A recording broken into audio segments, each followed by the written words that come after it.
En 2017 comenzamos a trabajar con cacao.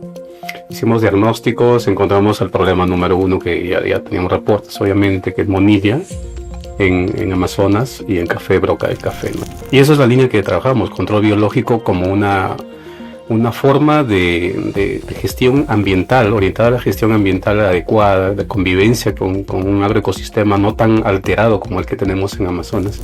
¿Cuál es el tipo de tricoderma? Sabemos que hay diferentes tipos, géneros como tal, ¿no? Tenemos aguajún, peruviano, creo ahí también, ¿no? Sí. ¿Cierto? Sí. Entonces, ¿hay algún tipo de tricoderma que sea más efectiva que la otra? La broca de café te mide máximo 2 milímetros. Y esta avispa mide 0.2, 0.3 milímetros. Entonces esta es la que la busca la broca del café, oviposita, pone su huevo en la broca del café y eso la parasita, la enferma y la mata. El tricoderma es un antagonista, la ciencia la conoce así, un micoparásito que es un enemigo natural de moniliasis, de hecho de muchos otros patógenos.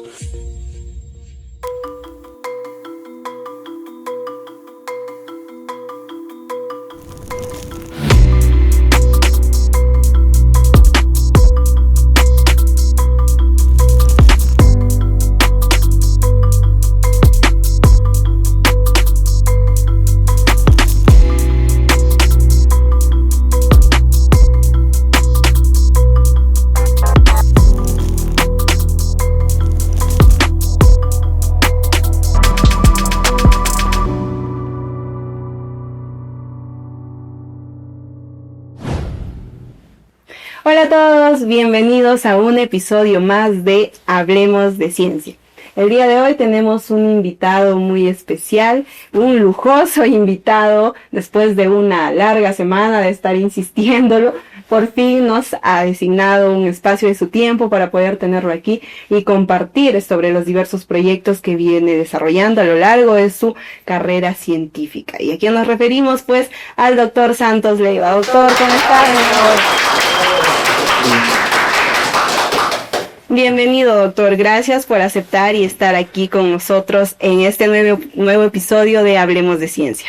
No, gracias a ustedes. Por fin estamos en este escenario. Claro, y vamos a compartir mucha información. El día de hoy vamos a conversar sobre lo que viene desarrollando, pero antes, mire todo lo que sus administrativas le han traído el día de hoy. Sí. Se ha esforzado, ¿no? Sí, ha superado los anteriores. Las expectativas. También ha venido con su mancha. Ayudita, sí, Ayudita, Diana, gracias por el presente. Bien, Inge, vamos a conocerlo un poquito mejor. ¿De dónde es usted? De Cutervo. Distrito Cutervo, provincia Cutervo, Cajamarca.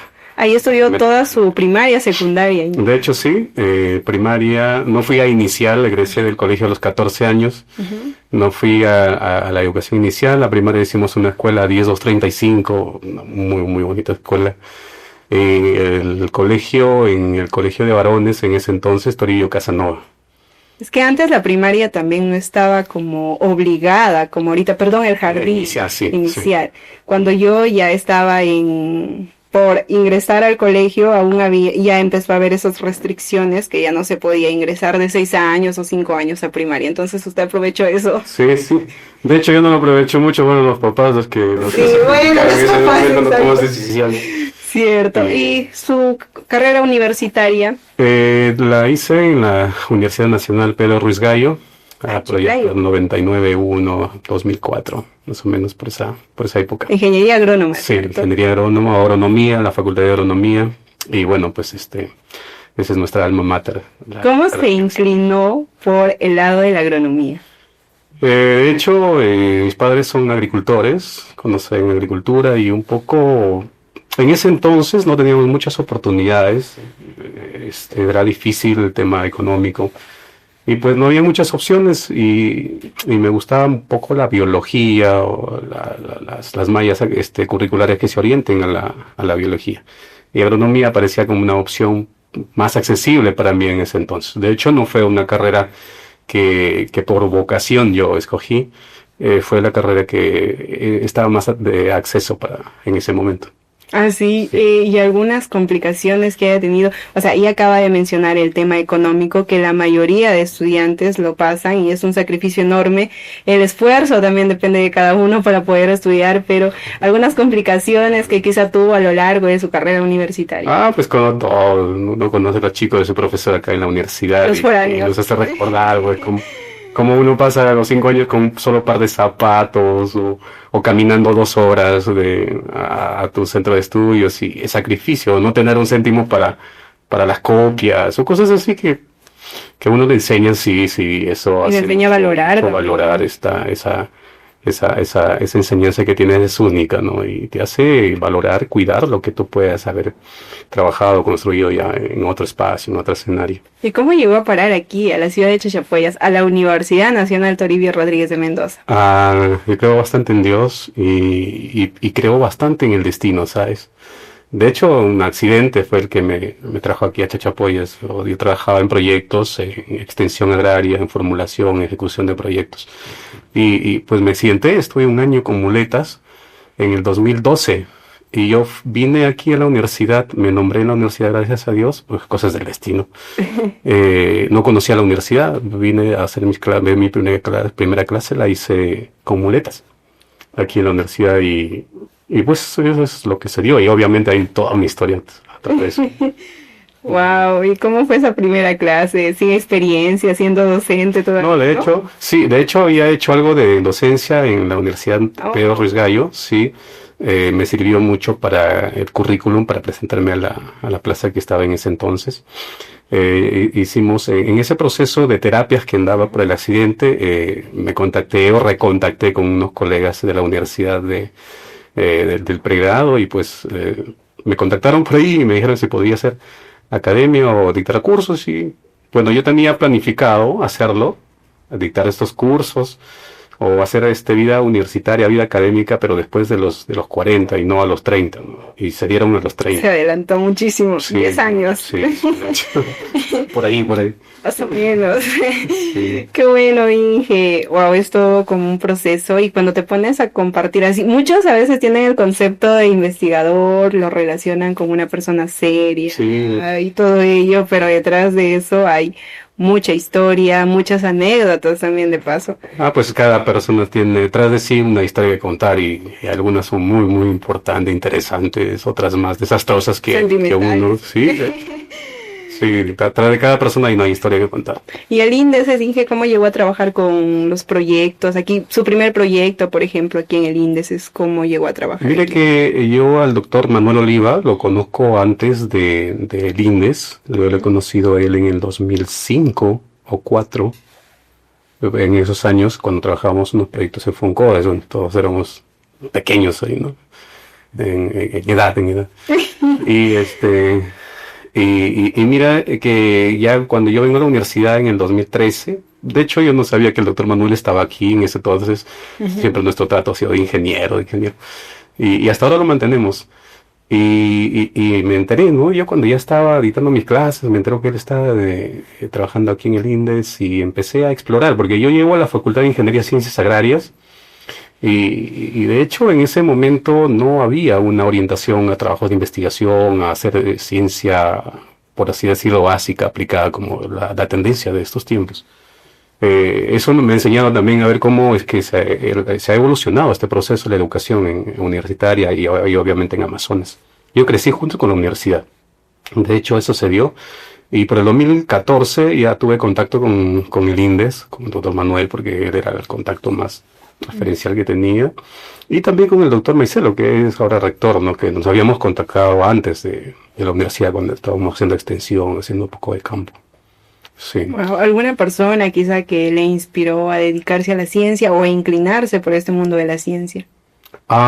Mira que es una muy buena pregunta. De pronto, cuando recién ves el interés por la investigación, a mí siempre me gustaba investigar. Es más, mis proyectos siempre hacía trabajo de investigación.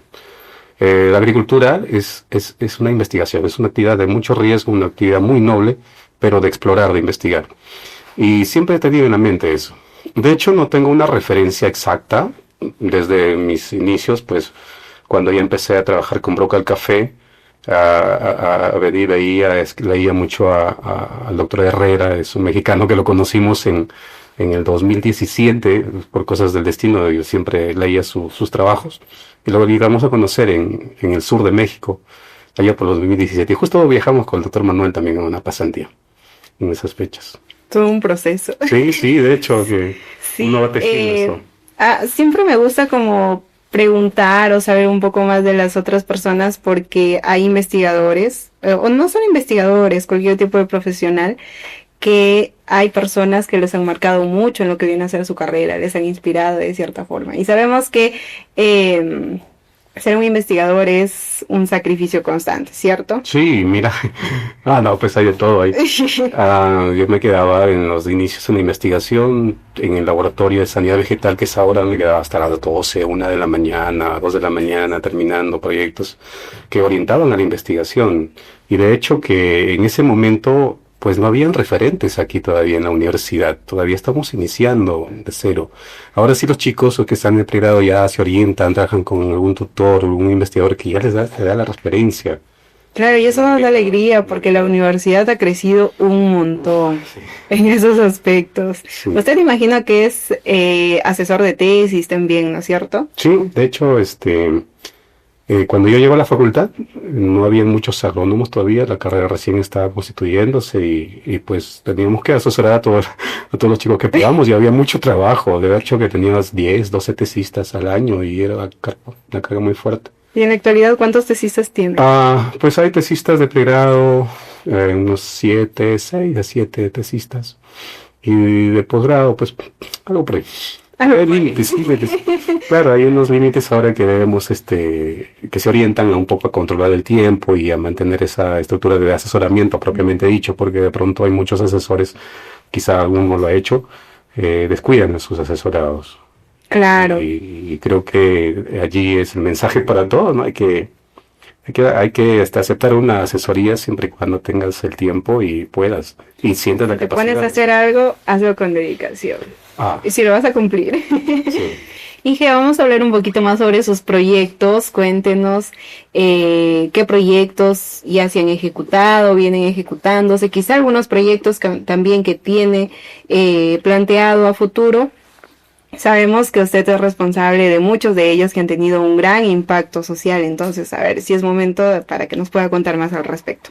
Sí, por el 2015-16 comenzamos a formular con el equipo liderado por el doctor Manuel Oliva, en algunos casos, en otros casos por grupos liderados por mi persona, en proyectos un poco aplicados, con investigación aplicada e investigación un poquito orientada al campo. Y esa naturaleza de los proyectos han cambiado. Hasta el 2019-20 cambiaron porque necesitábamos mucho conocimiento que todavía no lo teníamos, y eso se genera con investigación básica. Retrocedimos atrás, lo fuimos hacia atrás para hacer investigación básica. Recuerdo, por ejemplo, iniciamos trabajando diagnósticos situacionales sociales, socioproductivos de café, de cacao, que son las líneas con las que vemos aquí lo que trabajamos. Sí, se han esmerado las chicas, mire, sí, café. Sí, claro, Café y cacao. Sí, tanta identificación y tanta oportunidad nos da a los investigadores estas notables. Son productos bandera en la región y ha hecho mucha investigación con estos productos. De hecho, el potencial que tenemos es mega diverso y tenemos que aprovechar y vender lo que tenemos, ¿no? Potenciar lo que tenemos. En 2017 comenzamos a trabajar con cacao. Hicimos diagnósticos, encontramos el problema número 1 que ya teníamos reportes, obviamente, que es monilla en Amazonas y en café, broca del café, ¿no? Y con esos dos trabajos comenzamos a intentar hacer algunos tipos de control. De hecho, es uno de los trabajos que tengo, es uno de los más citados, muy, muy bonito, y me gusta mucho porque lo lee gente técnicos de campo, lo leen agricultores, y que ayuda mucho a bajar esas incidencias de daños por broca del café. Trabajamos igual en café diagnósticos socioproductivos, y para el 2019-20, recuerdo en el 2018, por ejemplo, antes un proyecto del PENIA, en donde comenzamos a explorar ya microorganismos como agentes de control biológico. Y esa es la línea que trabajamos, control biológico como una una forma de gestión ambiental, orientada a la gestión ambiental adecuada, de convivencia con un agroecosistema no tan alterado como el que tenemos en Amazonas.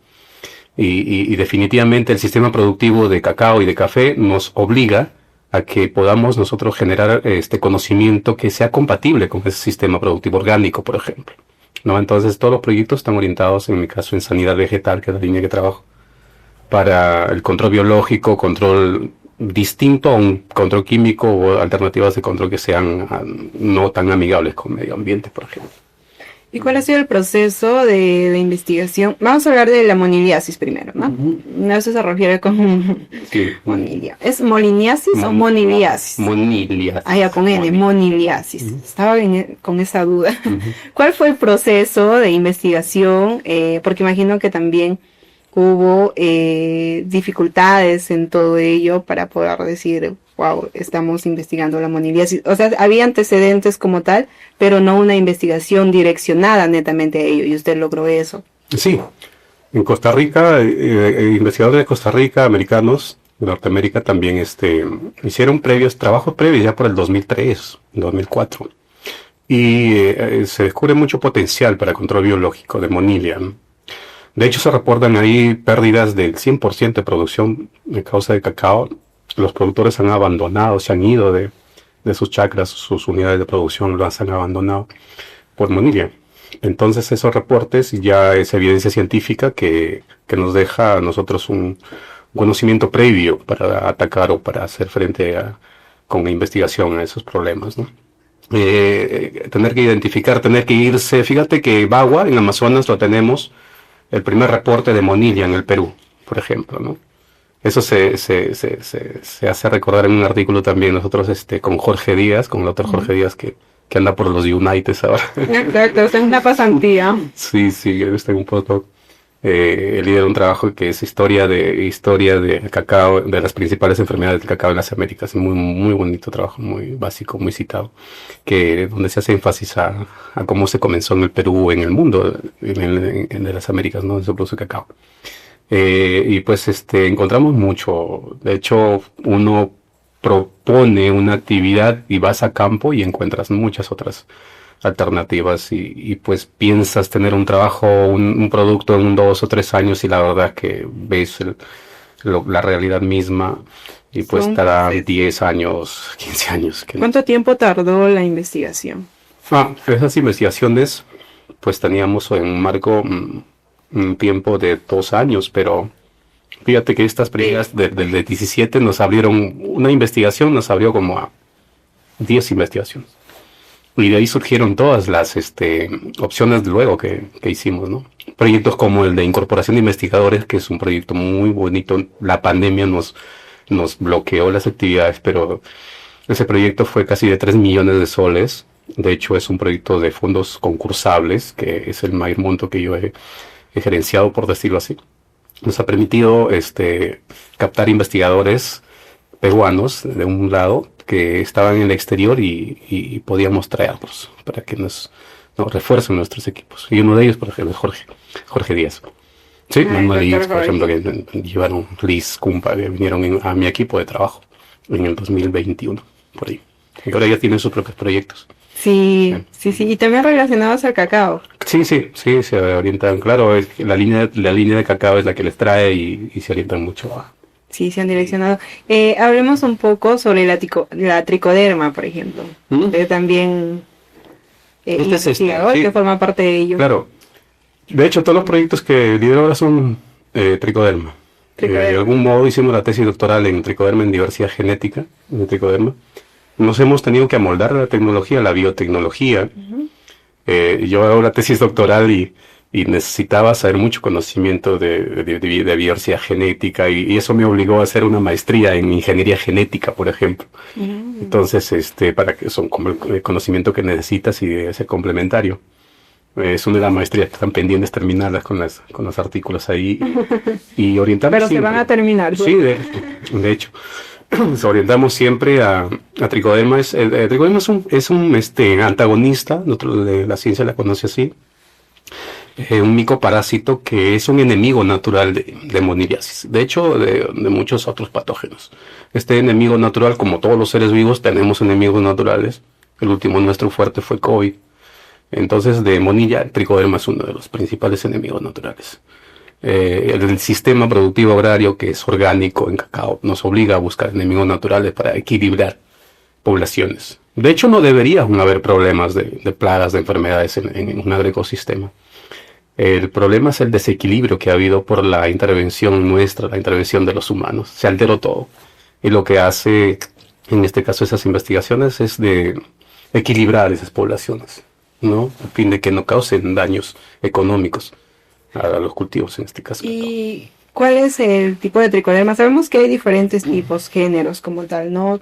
Tenemos aguajún, peruviano, creo hay también, ¿no? Sí, sí. ¿Cierto? Entonces, ¿hay algún tipo de tricoderma que sea más efectiva que la otra? De hecho, todos son iguales. En el 2021, cuando nos adentramos a esta exploración de genética de especies de tricoderma, un trabajo liderado por el doctor Danilo Bustamante, exploramos y encontramos 3 especies nuevas, ¿no? Una de ellas es la que ha primado en los trabajos siguientes que hemos hecho desde el 2022, 2023, 2024. Es el tricoderma afrojarciano, la cepa CP24, así será codificado a la cepa. Esta especie se está ensamblando genomas, estamos haciendo transcriptomas y estamos haciendo generando mucho conocimiento que nos permita explorar a fondo esta especie y poder ya desarrollar un biofungicida que permita llevar al productor, que es el centro, es el objetivo final, creo yo, de la investigación en tricoderma. Ojalá que para 2026, máximo 27, ya tengamos un bioproducto que tanto lo necesita la gente, porque a eso se debe toda esta investigación. Claro, poder desarrollar tecnologías que beneficien a ellos y sus producciones como tal, en este caso de productores cacahuateros.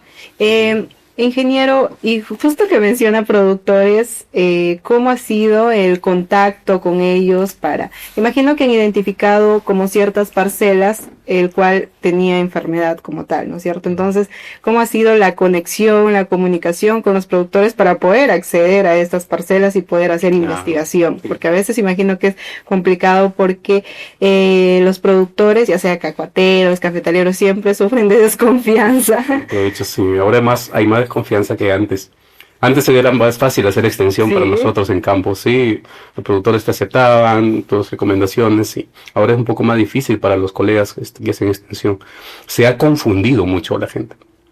No hay una estructura única de extensión, un paquete único que puedas informar o asistir a un producto. Entonces ha generado confusión y eso pues hace crear un poco de incertidumbre y dudas al productor, ¿no? ¿Y cómo es la forma de que ustedes tratan de ganarse la confianza de estos productores? Gracias a Dios, bueno, nosotros hemos hecho campo bastante antes de la universidad y de hecho tenemos muchos contactos, muchos amigos, los considero yo amigos a la gente del campo, los productores. En algún momento, por ejemplo, yo me encontré con un colega que es un técnico que ya es mi homónimo, Santos también se llama Santos Cruz. Muchos Santos, ¿verdad? Yo soy cutervino, ¿no? ¿Y qué tan santo es el ingeniero Santos? No hay otro. Nos encontramos con Santos, bueno, yo había conocido a él cuando era casi niño y lo encontró en Bagua, ahora es presidente de APROCAM, de la asociación APROCAM, y me ha sorprendido y me dice, ingeniero, siempre nos tratamos de ingeniero en campo. Ingeniero, mira, ahora soy presidente, me dice, ven, acá tienes todas las facilidades que antes de pronto no las tenías. No, y de hecho los grupos son distintos, por ejemplo el de Bagua, el de Utcubamba, Jaén, Rodríguez de Mendoza, Chichapoy, los grupos sociales son muy distintos. Entonces hay más grupos más complicados que otros para poder acceder a una autorización de sus unidades de producción o sus fincas. Entonces uno tiene que lidiar con eso, ¿no? De hecho, como universidad no tenemos ningún problema, me parece, ningún investigador. Aparte que tenemos tienen los permisos pertinentes que correspondan para estudio de diversidad y obviamente la autorización formal, ¿no? Que te da el dueño de la parcela. Y referente a la broca, iniciando a hablar de los proyectos, mencionó la broca también. ¿Cuáles han sido las zonas donde más se ha identificado broca, por ejemplo, donde más han estudiado y han investigado respecto a esto? Sí, el Rodillo de Mendoza, bueno, de hecho hay un sesgo por ahí, una orientación a Rodillo de Mendoza, porque yo trabajé como 7 años ahí. Una de las experiencias más, etapas de mi vida más bonitas, tratar con gente tan colaboradora y pues, de algún modo está orientado nuestro concepto de broca, café, Rodillo de Mendoza, ¿no? Entonces, allí comenzamos con el estudio de control etológico, por ejemplo, en broca del café. De hecho, uno de los proyectos del 2016 nos ayuda a ir hacia una pasantía al sur de México, a Tapachula exactamente, donde es una zona productora de café. Y ahí es donde vemos una tecnología totalmente distinta a la que nosotros tenemos. De hecho, todavía no estamos en proceso de incorporar, por ejemplo, parasitoides de broca del café. Hay un parasitoide, una avispita. La broca del café te mide máximo 2 milímetros. Y esta avispa mide 0.2, 0.3 milímetros. Entonces esta es la que la busca la broca del café, oviposita, pone su huevo en la broca del café y eso la parasita, la enferma y la mata. Esta liberación de avispas crianza y la liberación de avispas como cefalonomia, por ejemplo, permite a la agricultura mexicana mantener sus promedios de incidencia de 3% o hasta 7, 8% máximo. Nosotros tenemos incidencias de broca en Rodillo de Mendoza por años de 80%, 90%. El año 2024 ha sido fuerte la incidencia. Eso afecta de una manera abismal. De hecho, se expresa mucho el cambio climático y ante eso tenemos que ver otra forma de control. Otra forma y más que todo también la educación de la comunidad como tal, toda la sociedad, ¿no? Pasa que los métodos de control solamente en este momento están siendo adquiridos por algunos o de pronto las personas que tienen un poco más de conocimiento, por así decirlo, en la práctica de pronto, saben que instalando trampas, aplicando entomopatógenos pueden reducir incidencias, pero todavía la población como tal en su conjunto no tiene esa idea de invertir, por ejemplo, porque es una inversión en costo de mano de obra, que tienes que aplicar trampas, monitorear las trampas y dedicas tiempo de la persona. Entonces eso no lo incluyen en su costo de producción, no incluyen ese control fitosanitario todavía. Claro, es que el error quizá de muchos es que esperan resultados al instante, inmediatos, totalmente al instante. Dices, pucha, ya me capacitaron en esto, pero mañana ya tengo resultados, pero no es así, es todo un proceso súper largo. No, es un proceso. De hecho, me da mucho gusto encontrar amigos de que trabajamos en 2004, 2005, 2006, cafetaleros donde tienen incidencias muy bajas de broca de 20%, aún así siguen siendo altas, pero pues en comparación al promedio está muy bien. Pérdidas muy altas se han logrado. Imagínate el precio que está ahorita el café, o sea, la pérdida, el nivel de daño económico es mucho más pronunciado, más visible en la población. Y el Rodillo de Mendoza vive del café, pues. Exacto, sus productos. Sí, de hecho, su producto bandera es. En el 2019-20 tuve una aproximación a las cifras exactas de exportación, por ejemplo. Se venden más de 100.000 quintales, por ejemplo, al año. Alrededor de 14.000 hectáreas a 15.000 hectáreas que se tienen en los diamantes, por ahí fluctúan. Y es que la mayoría de las ventas que se realizan aquí en la región se registran como parte de Cajamarca. También, sí, ese es otro problema, por así decirlo, porque para investigar, al menos para citar, por ejemplo, encuentras información que no evidencia en la práctica lo que sucede, y se da por eso no se registran de pronto las unidades productivas. Primero se registran con otras asociaciones que están interviniendo en otros lugares, o la producción también sale a alguna organización antes de ser debidamente controlada. Pero Amazonas, pues, como Rodríguez Mendoza como tal, tiene muy buen volumen de producción. Hay mucha gente que vive es al 100% de café.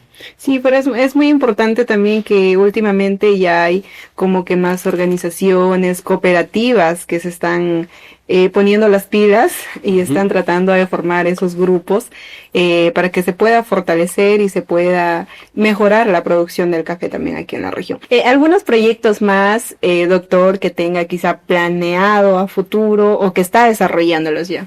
Sí, de hecho hay muchos, todos orientados la mayoría orientados a control biológico. Las plagas son un principal problema de reducción de producción en el mundo y pues hay mucha estructura de intervención que está ahí pidiendo urgente atención. Con el INDES ya tenemos viabilidad de un proyecto grande, de un centro de investigación en manejo de plagas y enfermedades. Primicia, escuchen. Tenemos viabilidad, es un proyecto de más de 24 millones que nos va a permitir instalar toda nuestra infraestructura orientada a Rodríguez de Mendoza y desde ahí vamos a intervenir Amazonas y el Perú y todo el mundo. Es un proyecto ambicioso que ya orienta mucho al control biológico de plagas, por así decirlo, por daños por insectos y de enfermedades por daños por microorganismos. Y pues ahí hay muchos, por ejemplo, en gorgojo de caña de azúcar, en chinches controladores de Spodoptera en maíz, que mucho daño hace en las provincias de Bagua, las provincias de Utcubamba.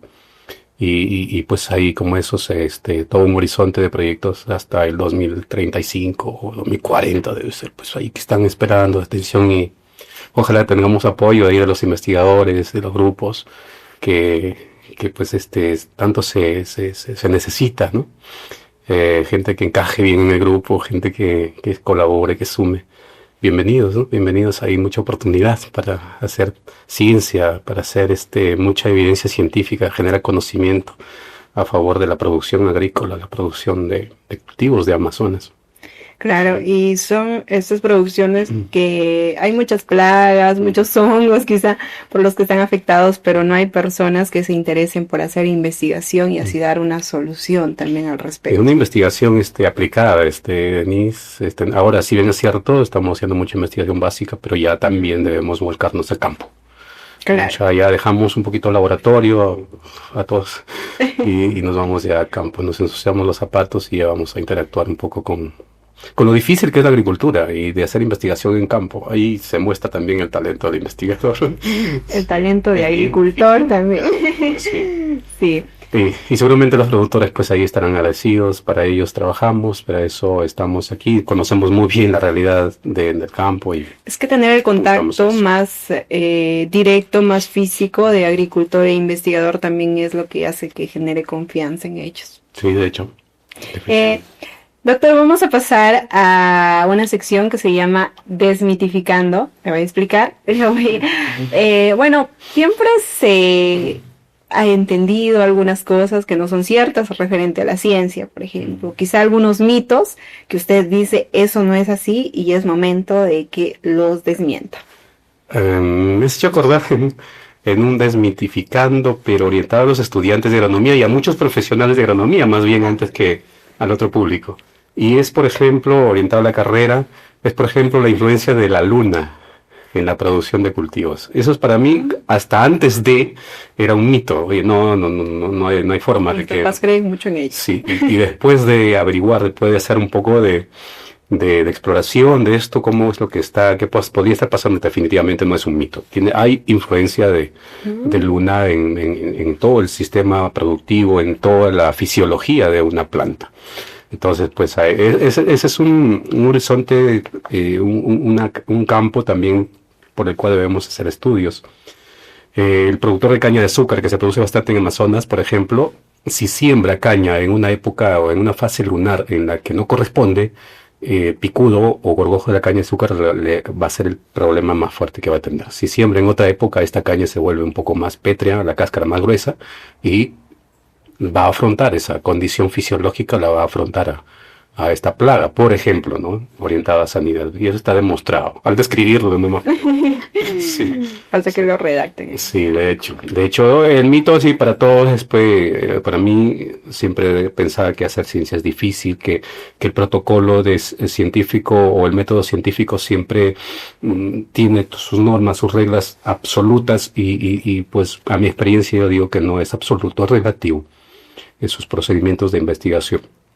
Un conocimiento nuevo con evidencia, pues es investigación, y si esa evidencia ayuda a solucionar un problema, pues es una tecnología que sirva al productor, pues en buena hora. Genial.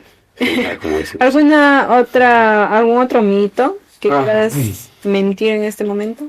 Yo creo que no se me vienen ahora a la mente otros, pero creo que hay muchos por ahí. Muchos por ahí que le voy a hacer llegar por escrito. Ya leí. Si me hubiera respondido los mensajes. Bien, vamos a pasar a una nueva sección que se llama Preguntas Das. Consiste en que le voy a hacer algunas preguntas súper sencillas de manera general y usted me va a decir su respuesta según su criterio o perspectiva que pueda tener. Claro. ¿Algún artículo o libro quizá que usted recomienda al público? Un artículo mío para los productores de broca, manejo integrado de broca con se hizo en el 2019. Lo buscan como Santos Leiva o como manejo integrado de broca y te va a salir rapidito. Es muy práctico, sí, y te reduce a las poblaciones de broca de daños a 10-15% si se aplica en forma común. Está acceso para todos. Sí, es acceso abierto. ¿Ya escucharon? Su libro. De hecho, es mi especial trabajo, el trabajo más, para mí más impactante.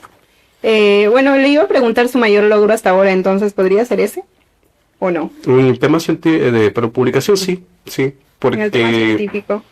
Es una investigación aplicada que ya ha dado resultados. O sea, las otras que vamos trabajando son todavía básicas, que en algún momento ya... Y obviamente el impacto lo estoy evaluando con el sentido de que ya está siendo útil, ¿no?, para el productor. ¿Un lugar en el que le gustaría hacer investigación? Me gustaría hacer en Cutervo. Su zona. En mi tierra, sí. A ver, vamos a ponerlo un poco más difícil. Un lugar que no haya explorado hasta el momento y le gustaría hacer investigación. Me quedo con mi zona, donde nací. De hecho, no nací en la misma ciudad, sino en un lugar donde se produce café. Se llama Cayacate. Y es una comunidad. Mucho frío, ¿cierto? En la provincia, sí, en la ciudad como tal. Claro. Pero en sus alrededores, 1 hora, 2 horas, ya puedes encontrar producción de caña, café. Mire, yo he llegado hasta el propio Cutervo y... Un frío, sí, yo voy a casi casa. muero de frío. Es un mayor... a ver, ¿cómo le pregunto? Su mayor logro ya no. ¿Qué es lo más desafiante de ser investigador? Yo creo que el desafío para mí siempre es que el grupo de investigación, porque no hacemos investigación juntos, lograr la consolidación de ese grupo. Más que como una actividad laboral o como una actividad de una meta que tiene cada uno de publicación, por ejemplo, un paper.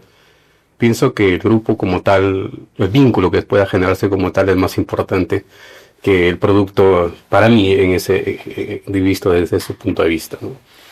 Porque te va a dejar que construyas una amistad o que construyas un vínculo con tu grupo es una oportunidad que necesita el investigador. Entonces lo más gratificante sería eso, tener un vínculo emocional. Claro, conocerlos, conocer su forma de trabajo, ayudarlos. Por ejemplo, para mí lo más gratificante dentro de la docencia es hoy día, lo vinculo hoy día, por ejemplo, una chiquita me llama y me dice: doctor, muchas gracias, ya sustenté mi tesis, wow, meta cumplida, listo. Y eso es un logro, sí, una alegría para genial, usted. Sí, de hecho.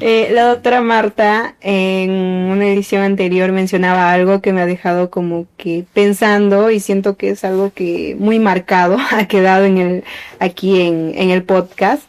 Mencionaba justamente sobre eso, sobre los grupos de trabajo, los grupos de investigación, de que no se consolidan como tal porque se trabaja por proyectos, y si el proyecto termina, ya no sabes qué va a ser de la vida de muchos investigadores que se sacrificaron, dedicaron mucho tiempo, mucho esfuerzo a dicha investigación.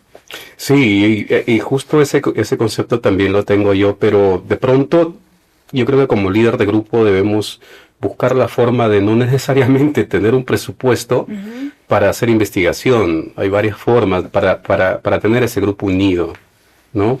Obviamente depende de nuestras metas, nuestro propósito, va a depender eso, pero pues lograr esa afinidad con tu gente, con la que apoyaste, el que tesista, con el co-investigador, y que sea leal, que tenga lealtad, por ejemplo, a tu grupo, a tu persona, es el logro más grande, creo yo, que puede haber. Y si bien es cierto, un proyecto acaba, de pronto, pues el grupo está bien constituido, son, digamos, un grupo de 5 personas, son 5 opciones de generar nueva búsqueda de recursos, nuevas opciones de financiamiento.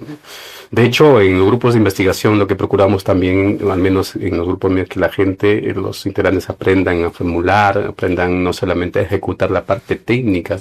¿Cuál es el proceso de formulación? Es una muy buena pregunta, va a depender mucho de la fuente de financiamiento. Ujú. Hay unas estructuras, digamos, protocolos estándares universales, pero pues por ejemplo, para un proyecto de Invierte P, para un proyecto de Fondo Concursario de Prociencia, que son los que conoce, pues parte por la idea de investigación y todo un protocolo de sustento, de justificación de esa investigación, que va a depender que esté formulado desde el punto de vista técnico y que esté respaldado, por ejemplo, por tu grupo científico, ¿no? A fin de que se pueda lograr ese proyecto. Doctor, ¿usted prefiere laboratorio o campo? Campo, definitivamente me formé ahí y me voy campo. Ni siquiera lo dudo. Sin duda. Vale. Sí. Wow. ¿Práctica o teoría? Práctica. 100% Totalmente. práctica. 100%. De hecho, teoría es muy importante. Hay que leer, hay que leer, hay que... Creo que hay un nivel de autoaprendizaje. A uno lo puede construir tan bien que la práctica puede ser complementario. Algunos dicen, pero yo pienso que la teoría es complementaria a la práctica. Sí. Obviamente con conocimiento previo, ¿no? Tampoco les estoy diciendo, tiene que decir que vayan directo a practicar. Claro, debería haber conocimiento previo. Sí. Es cierto que, bueno, no es cierto, ya el ingeniero lo dijo. Es que es un mito que muchos lo dicen, que un investigador siempre está con bata. Ah, ese es un mito, pues, que... Sí, pues, y no es cierto. Claro, no es cierto. Está diciendo que prefiere campo. No, de hecho que no. Para mí, por ejemplo, cuando hacíamos trabajo en campo y volver al laboratorio, hacer recordar las clases y ponerse la bata es un sacrilegio y un sacrificio que tenías que hacer. Sí. Sí. Y los laboratorios donde hay más agrónomos ahí tienen terror a la bata, ¿no? Y pues uno tiene que moldearse. De hecho, con decir que vamos a campo, vamos al laboratorio, no quiere decir que no puedes ponerte una bata. Claro. La tienes que hacer, ¿no? Porque necesitas cumplir con ciertos protocolos en un laboratorio y eso. ¿Y qué tan cierto es que un investigador es antisocial? Creo que más del 90% de investigadores top en el mundo son solteros. Ok, eso y de pronto la ciencia o hacer trabajo científico absorbe mucho tiempo. Y ese tiempo que tú lo estás usando no puedes darte cuenta, porque estás tan concentrada en algunas cosas, obviamente en el trabajo científico, y se te van las horas, se te va el tiempo, se te va una semana, se te va un mes, se te van años, y obviamente pues alguien que está muy concentrado en eso desconcentra del tema social, del tema sentimental, por ejemplo. ¿Sabe? Me acabo de dar cuenta que acaba de preocupar a sus tesistas que están detrás de cámaras. ¿Cuánto dijo que el 90% están solteros? No, estamos hablando ya de personas que ya pasan los 60 años. Pues. No se preocupen, chicos. Vamos a pasar a otra sección, doctor, que se llama Preguntas para elegir. Le voy a realizar una pregunta, le voy también a mencionar 3 alternativas y usted me va a decir con cuál se queda, cuál le parece correcta. Y si no le parece ninguna, también es válido. Me dice, de mí eso no me parece. Estás equivocado totalmente. Vamos. De todos los proyectos en los que ha participado, ha liderado, ¿con cuál usted se quedaría? Por ejemplo, Broca, moniliasis o tricoderma. Por lo actual, tricoderma. Por lo pasado, Broca. Uno nomás, decídase actual. Broca. Sí.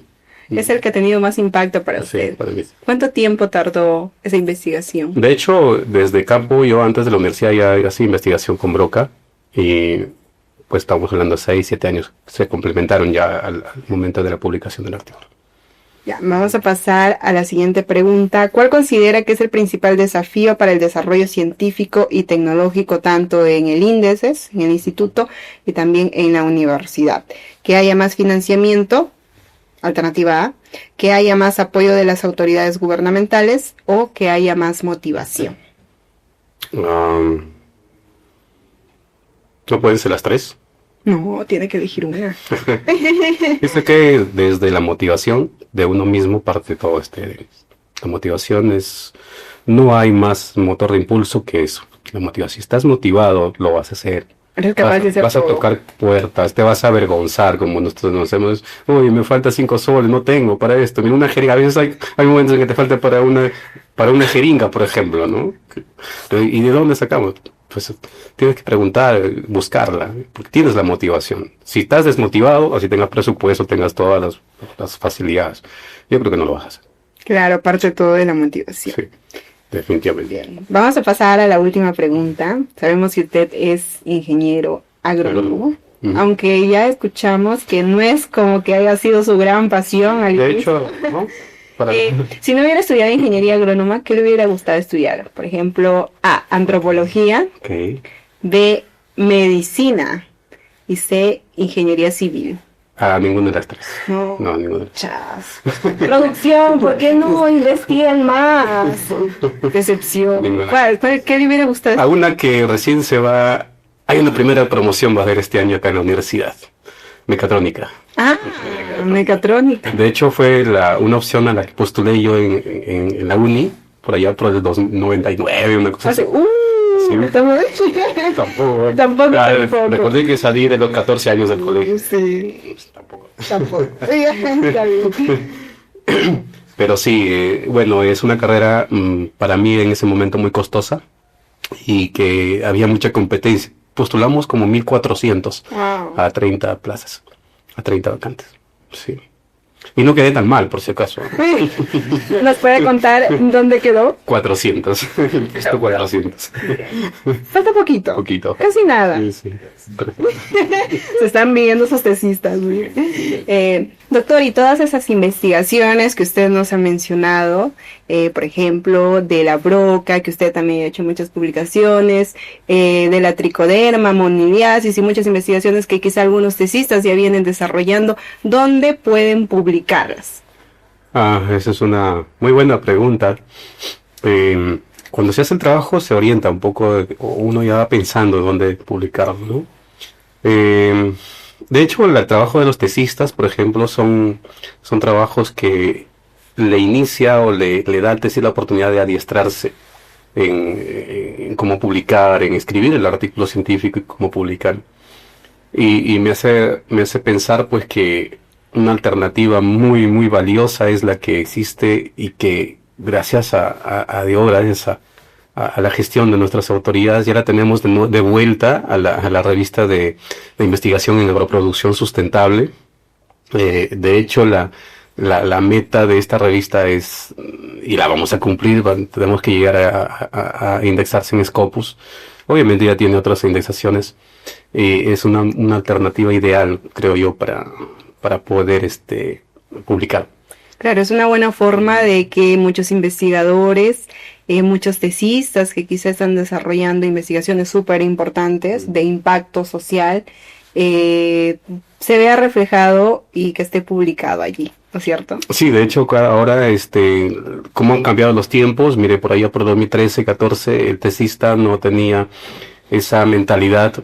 Nosotros todavía no originábamos esa mentalidad en el tesista de publicar, de hacer el artículo científico, pero ahora, pues, por ejemplo, en caso mío del 100% de tesistas, el 100% escribe el artículo y lo publica, ¿no? Se han hecho muchas publicaciones en revistas Q1, Q2, y pues hay un potencial enorme de nuestros estudiantes que fácilmente podemos hacer muy buenos trabajos aplicables, trabajos que o den origen a un trabajo aplicable que tanta falta hace, tanta brecha de investigación hay por cubrir con esos trabajos, ¿no? Así que ya escucharon al doctor Santos, la revista en agroproducción sustentable, esta revista de investigación es una buena opción para que puedan publicar. Doctor, y para ir ya terminando esta conversación, ya le están llame, ya su celular no deja de vibrar. ¿Qué mensaje le quisiera dar quizá a alumnos, a la población en general sobre los trabajos que viene realizando y el impacto que puede tener en la sociedad? O quizá a algunos jóvenes, incluso tesistas suyos, que podrían ser, que quizás se sienten desmotivados, desmoralizados muchas veces, ya sea por diversas situaciones. Entonces, ¿qué mensaje podría dar? Pues nada, que busquemos motivación a los estudiantes, por ejemplo, a sus profesores. A veces hay una barrera y pareciera muy grande entre profesor y estudiante, pero no. Deberíamos acercarse a los profesores y yo he tenido casos así que ayudamos mucho a motivar al estudiante. De hecho, ser estudiante es una época un poco complicada, ¿no? Pero que los profesores estamos ahí aptos para trabajar con ellos. A los productores, a la gente que está en el campo, pues nos valimos a ustedes y todo el conocimiento que queremos generar, que planteamos generar, esperemos que se transforme en una tecnología útil, adecuada. Hay tanto presupuesto que se invierte hacer una investigación, aparte del tiempo que uno demora en investigaciones que demoran 4 o 5 años, es presupuesto, es tiempo propio del investigador, ¿no? Y eso sugiere que hagamos investigación aplicada, que sirva, que sea útil, y eso es lo que nosotros siempre planteamos, que nos tengan paciencia, que nos alberguen, que nos alojen en sus fincas, que nos den la oportunidad siempre de hacer ciencia y de esta manera pues poder avanzar como personas, como familia, como región Amazonas, como país, como humanidad, ¿no? Claro. Uh-huh. Como humanidad sobre todo. Sí. Sí. Muchas gracias, doctor, por habernos acompañado en este episodio. Ha sido una conversación muy bonita. Valoro mucho el tiempo que se ha dado para poder venir y acompañarnos en esta oportunidad. Espero que no sea la última. Yo también espero lo mismo. Y todos se han esforzado. Sí, gracias. Hasta mantenerlo bien alimentado. Sí, Gracias, doctor, y gracias por acompañarnos nuevamente en un nuevo episodio de Hablemos de Ciencia. Y bueno, la próxima semana también esperamos tener un invitado o invitada de lujo para que nos pueda seguir compartiendo sobre las diversas actividades, diversos proyectos que vienen desarrollando en el Índices, en la universidad en general. Y con esto nos despedimos, nos vemos la próxima semana. Chao, chao.